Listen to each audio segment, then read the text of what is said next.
Welcome to this explainer. Look, if you're a non-engineer gearing up for CAT 2026, you are in exactly the right place today. We're going to tackle a massive, and I mean absolutely massive source of anxiety for non-engineering aspirants. We're rolling up our sleeves, diving into the actual data, and revealing how top B schools in India really evaluate your degree. Because spoiler alert, the reality on the ground is way more fascinating and honestly, way less terrifying than those wild rumors you see floating around internet forums. I want you to just stop for a sec and think about how many times you've heard these incredibly discouraging myths. You know the ones. Engineers completely dominate the CAT, or you need an insanely high percentile just to survive, or your background is a huge disadvantage. It's so incredibly easy to read these doom and gloom statements online or hear them from your peers and just accept them as absolute, unchangeable facts. It basically creates this toxic mindset where you feel totally defeated before you even set foot in the exam hall. But is that really the whole story? No way. It is time we take a big red marker and cross out these toxic assumptions.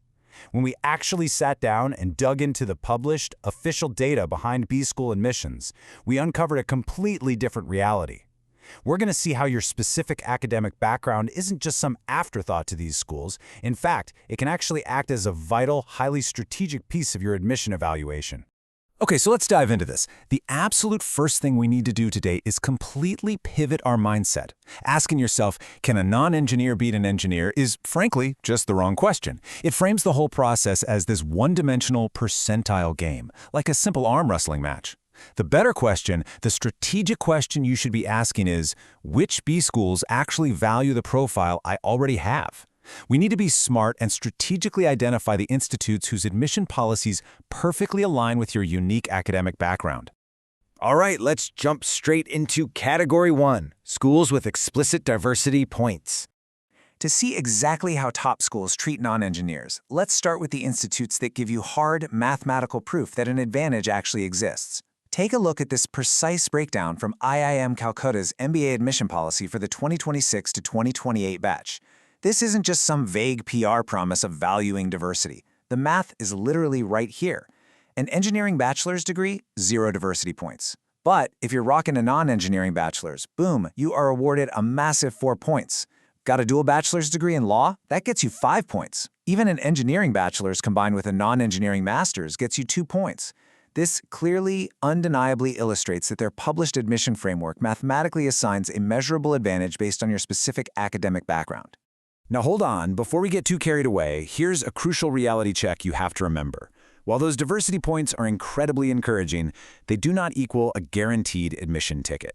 You know the drill. You still have to clear eligibility, score well on the CAT, and absolutely crush those interviews. Plus, and this is a really big one, if you're prepping for CAT 2026, you are actually targeting the 2027 to 2029 admission cycle.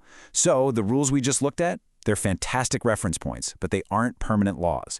Institutes can and do tweak their frameworks, so always check the official, updated policies for your specific admission year when they drop. Highlighting this advantage even further is IIM Lucknow. In their 2026 to 2028 PGP framework, they use a composite score for shortlisting that explicitly isolates an academic diversity factor, and they give it a weight of 5. I mean, really think about that for a second. This sits right alongside your CAT performance, your Class 12 marks, graduation scores, and work experience. It absolutely proves, beyond a shadow of a doubt, that their shortlists aren't just based on CAT percentiles alone. Your academic background is a totally quantified piece of the puzzle. Okay, moving right along, let's explore Category 2, schools that use a multi-component selection process. So you should know that not every school uses a simple fixed bonus point system. IIM Kozhikode, for instance, evaluates your complete profile sort of like a pie made up of several different slices. You've got your CAT score, academics, work experience, diversity, and of course your interview. They apply a really holistic, multi-stage selection process. Therefore, the practical takeaway for you here is that you need to stop hyperfixating on that stressful question of what exact percentile do I need, and start asking yourself, how does my entire unique profile fit into this specific multi-stage formula? IIM Ahmedabad is another fantastic example of this holistic approach in action. Now, they might not necessarily hand out a guaranteed fixed bonus just for being a non-engineer, right? But look at their admissions pool. It is explicitly drawn from a vast array of academic streams. We're talking arts, commerce, science, medicine, law, you name it. This proves that their multi-component process, which heavily features analytical writing and personal interviews alongside academics, deeply values and actually admits diverse backgrounds, all without needing a rigid point system. And IIM Bangalore really reinforces this exact same lesson. Listen closely. Do not reduce a highly complex admission process to a single intimidating cutoff number. IIM Bangalore deeply considers your professional qualifications, your work experience, and your entire holistic academic journey. So what does this actually mean for you? Well, it's twofold. First, you shouldn't assume you basically need to turn into an engineer on paper just to get in. But second, you also shouldn't assume your non-engineering degree is some magical automatic golden ticket. At the end of the day, it is all about your complete profile. Let's put this into perspective. Imagine one candidate with one specific profile running through 3 different IIM evaluation funnels. Let's just call them IIM A, B, and C. Because each institute so heavily customizes its own unique criteria regarding how they weigh work experience, interviews, or academic marks, that exact same candidate can walk away with completely different admission results. It's wild, but it means you absolutely cannot build your entire strategy around just one universal CAT percentile number.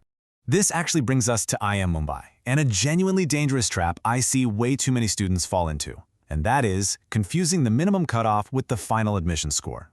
Whenever you hear that a school requires a 99 percentile, you always have to ask, wait, is that the minimum cutoff or the final score? Because the minimum cutoff is literally just a screening threshold so they can see if you're eligible. The final admission score, however, is the comprehensive evaluation that actually secures you a seat. And as IIM Mumbai shows us, that final score heavily evaluates your specific academic discipline, your work experience, and your interview performance. All right, now that we know all this, let's map out your strategic action plan. Now that we've totally busted that percentile myth, looked at the real data, and categorized the top schools, here is your game plan. First off, you absolutely must prepare seriously for the CAT. A strong score is still critical, so please, do not use your non-engineering degree as an excuse to slack off on the prep.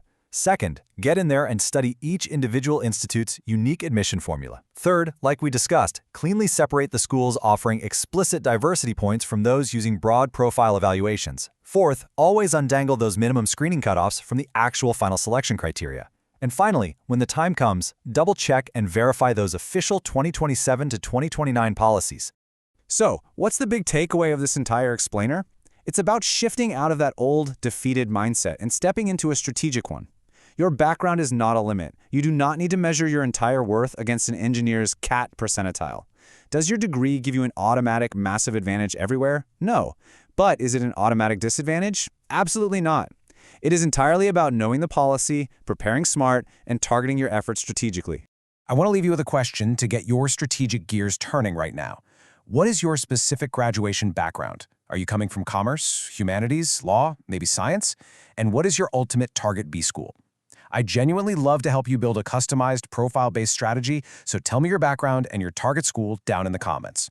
And hey, if you want to keep making smart, incredibly informed decisions about your future, make sure to subscribe for more data-backed MBA explainers.